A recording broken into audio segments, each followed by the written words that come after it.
Bismillahirrahmanirrahim. Assalamualaikum warahmatullahi wabarakatuh. Perkenalkan, nama saya Maisun Nuratul Jannah dengan NIM 2012190 dari kelas Pendidikan Agama Islam 5C Universitas Islam Negeri Sultan Maulana Hasanuddin Banten. Pada kesempatan kali ini yaitu saya akan membahas mengenai pengembangan komponen kurikulum, yaitu berfokus kepada komponen tujuan. Dibuatnya video ini guna untuk memenuhi tugas dari mata kuliah pengembangan kurikulum pendidikan agama Islam berbasis literasi dengan dosen pengampu yaitu Ibu Helna Nelis MPD.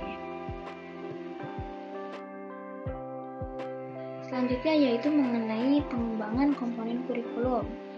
Telah sama-sama kita pelajari yaitu mengenai pengembangan komponen kurikulum yang terdiri dari 4 komponen. Yang pertama komponen tujuan, komponen isi atau materi, komponen strategi, dan komponen evaluasi. Di mana keempat komponen ini yaitu memiliki keterkaitan satu sama lain. Dan keempat komponen ini yang akan selalu dikembangkan dalam kurikulum yang akan dikembangkan oleh pelaksana kurikulum.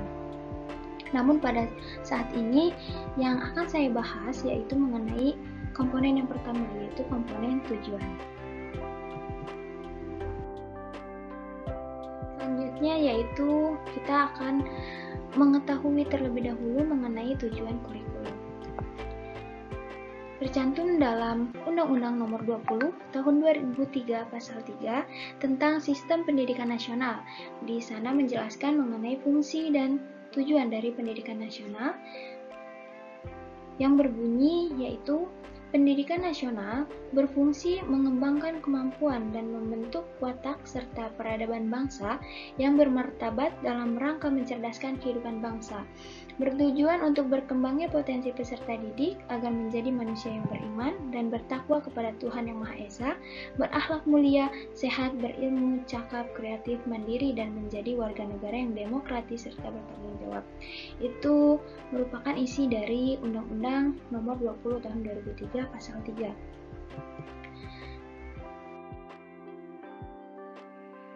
Kita akan memasuki pembahasan pada kali ini yaitu mengenai komponen tujuan kurikulum.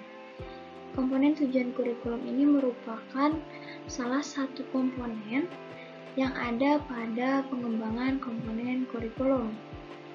Ini komponen yang pertama. Tertulis di sini bahwa komponen tujuan berhubungan dengan arah atau hasil yang diharapkan. Rumusan tujuan kurikulum erat kaitannya dengan filsafat atau sistem nilai yang dianut masyarakat. Nah, dengan begitu maka rumusan tujuan kurikulum Indonesia yaitu berkaitan dengan filsafat dan juga sistem nilai dan pandangan hidup masyarakat Indonesia. Seperti misalnya sistem nilai atau filsafat yang dianut oleh masyarakat Indonesia yaitu Pancasila.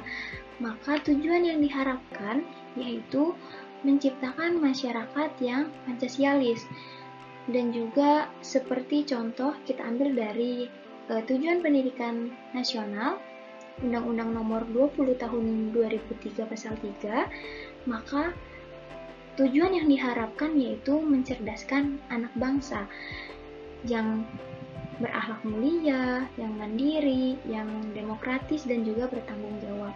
Nah, komponen tujuan ini termasuk dalam skala makro. Selanjutnya yaitu ada tujuan kurikulum yang berhubungan dengan visi dan misi sekolah serta tujuan-tujuan yang lebih sempit seperti tujuan mata pelajaran dan tujuan proses pembelajaran. Jadi tujuan di sini yaitu dipersempit lagi cakupannya langsung kepada tujuan visi dan misi sekolah dan juga tujuan pembelajaran seperti yang biasa kita kenal yaitu kompetensi inti atau kompetensi dasar. Nah, tujuan ini yaitu termasuk ke dalam skala mikro. Dalam pengembangan komponen tujuan kurikulum yaitu terdapat 4 tujuan yang bisa dikembangkan dalam kurikulum yang nantinya dari keempat tujuan ini akan dikembangkan oleh pelaksana kurikulum. Nah, di sini ada 4 tujuan, yaitu yang pertama, yaitu yang paling tinggi, ada dari tujuan pendidikan nasional diturunkan menjadi tujuan institusional atau biasa yang disebut dengan standar kompetensi lulusan, lalu turun lagi menjadi tujuan kurikuler, dan yang paling bawah ada tujuan pembelajaran. Dari keempat tujuan ini mereka memiliki keterkaitan satu sama lain karena empat hal ini itu memiliki tujuan yang sama dalam sistem pendidikan. Satu persatu mengenai keempat tujuan yang ada pada komponen tujuan kurikulum. Yang pertama yaitu tujuan pendidikan nasional. Tujuan pendidikan nasional ini sifatnya umum dan juga merupakan sumber dan pedoman dalam penyelenggara pendidikan. Maka segala bentuk kegiatan atau segala upaya yang dilakukan yang berkaitan dengan pendidikan harus berpedoman kepada tujuan pendidikan nasional. Dan tujuan pendidikan nasional ini juga harus dijadikan pedoman ketika seorang guru membuat rancangan pembelajaran. Yang kedua yaitu tujuan institusional. Tujuan institusional ini merupakan tujuan yang harus dicapai oleh setiap lembaga atau instansi pendidikan. Setiap lembaga atau instansi pendidikan memiliki kualifikasinya masing-masing untuk setiap lulusannya. Maka seorang siswa yang sudah menyelesaikan masa studinya harus memenuhi tujuan dari lembaga tersebut, kualifikasi dari lembaga tersebut. Tujuan institusional ini juga biasa disebut dengan standar kompetensi lulusan. Yang ketiga yaitu tujuan kurikuler. Tujuan kurikuler ini yaitu tujuan yang harus dicapai oleh setiap bidang studi atau mata pelajaran. Jadi, ketercapaian siswa dalam mata pelajaran selama 1 semester. Yang terakhir yaitu tujuan pembelajaran. Tujuan pembelajaran ini merupakan bagian dari tujuan kurikuler yang dapat didefinisikan sebagai kemampuan yang harus dimiliki oleh anak didik setelah mereka mempelajari bahasan tertentu dalam satu kali pertemuan. Kalau tadi tujuan kurikuler satu mata pelajaran, kalau tujuan pembelajaran ini yaitu ketercapaian dalam satu kali pertemuan. Keempat tujuan ini harus memiliki keterkaitan satu sama lain, dimulai dari yang terendah yaitu tujuan pembelajaran, tujuan kurikuler, ditingkatkan lagi menjadi tujuan institusional sehingga mencapai tujuan pendidikan nasional. Jika tujuan pembelajaran sudah tercapai, maka tujuan-tujuan selanjutnya yaitu akan tercapai juga gitu. Selanjutnya yaitu mengenai taksonomi tujuan. Taksonomi tujuan biasa disebut juga dengan taksonomi Bloom. Taksonomi tujuan pendidikan merupakan suatu kategorisasi tujuan pendidikan yang umumnya digunakan sebagai dasar untuk merumuskan tujuan kurikulum dan tujuan pembelajaran. Dalam taksonomi tujuan ini terdapat 3 domain. Yang pertama itu ada kognitif, afektif, dan psikomotorik. Selanjutnya, menurut Benjamin S. Bloom, perilaku individu dapat diklasifikasikan ke dalam 3 ranah, yaitu yang pertama ranah kognitif, yang kedua ranah afektif, yang ketiga ranah psikomotorik. Kognitif ini yaitu perilaku-perilaku yang menekankan kepada intelektual atau pemahaman siswa. Yang kedua yaitu ranah afektif, yaitu perilaku yang menekankan kepada sikap. Sedangkan psikomotorik yaitu perilaku yang menekankan kepada keterampilan motorik. Dalam 3 ranah tersebut, terdapat tahapan-tahapannya masing-masing. Seperti yang pertama, ranah kognitif ini memiliki 6 tahapan. Tahapan yang pertama pengetahuan, tahapan yang kedua pemahaman, C3 penerapan, C4 analisis, C5 evaluasi, dan yang paling tinggi yaitu kreasi. Maka dari tiap tahapan ini, semakin tinggi tahapannya, maka semakin tinggi pula pemahaman siswa. Selanjutnya yaitu ranah afektif, yaitu memiliki 5 tahapan. A1, tahapan A1 yaitu penerimaan, A2 tanggapan, A3 penilaian, A4 organisasi, dan A5 karakteristik.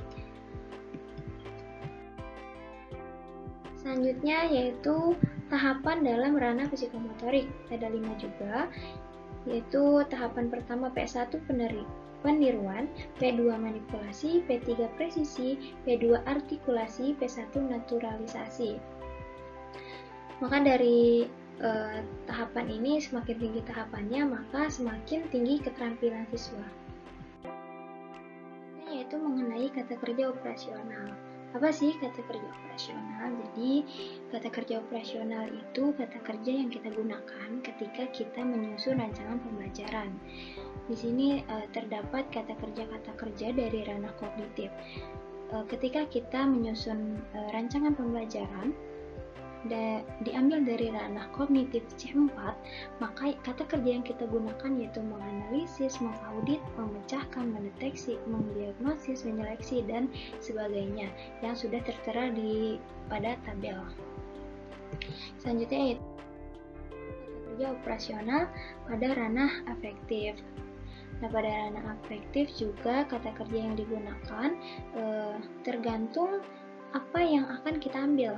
Seperti kita ingin mengambil yang A3 yaitu penilaian, maka kata kerja yang kita gunakan bisa menunjukkan, mendemonstrasikan, atau membedakan, dan sebagainya. Selanjutnya juga kata kerja operasional pada ranah psikomotorik.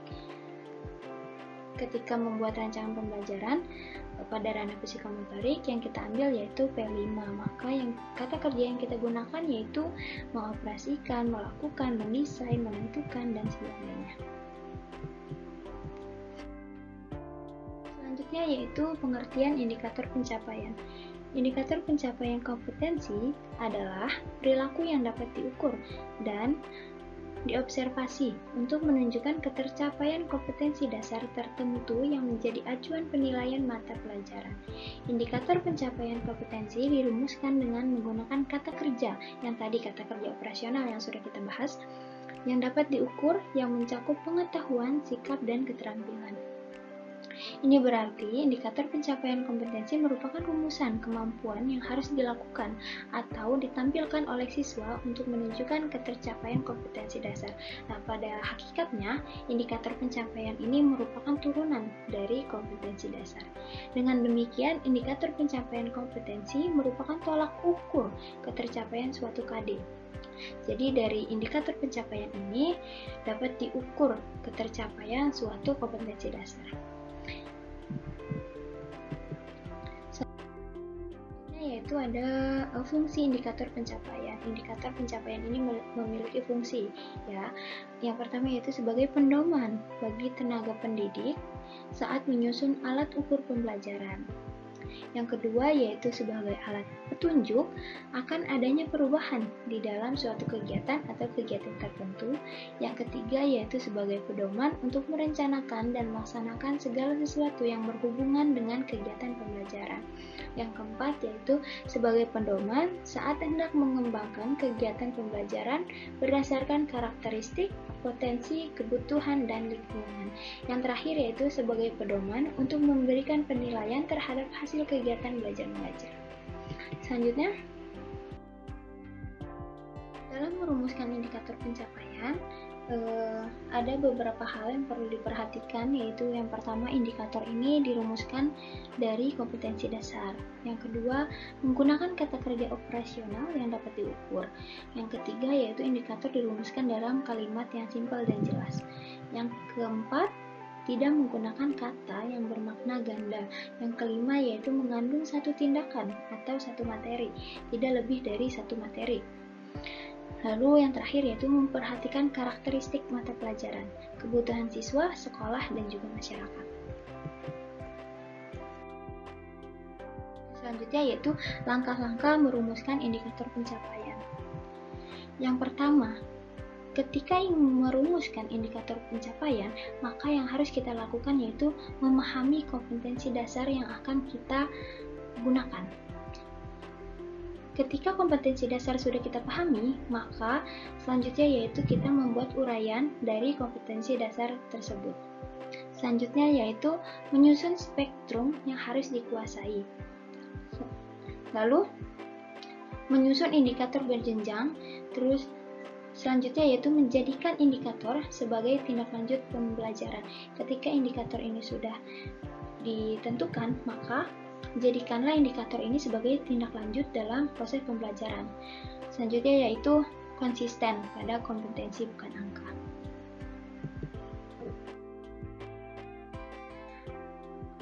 Adapun cara merumuskan tujuan, ada 4 unsur pokok yang ada pada perumusan tujuan pembelajaran.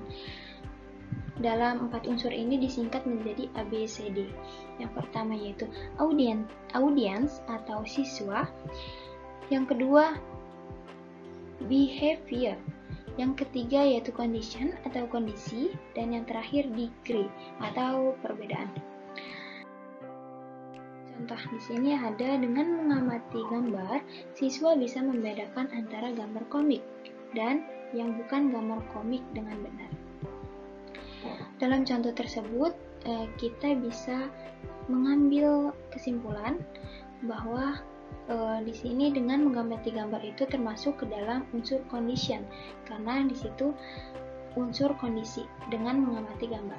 Selanjutnya yaitu siswa. Siswa termasuk ke dalam unsur audience, dapat membedakan gambar komik dan bukan gambar komik, termasuk ke dalam unsur behavior. Dengan benar, termasuk ke dalam unsur degree. Mungkin cukup sekian, hanya itu yang bisa saya sampaikan.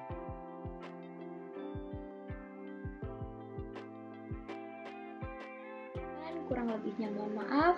Wabillahi taufik wal hidayah. Wassalamualaikum warahmatullahi wabarakatuh.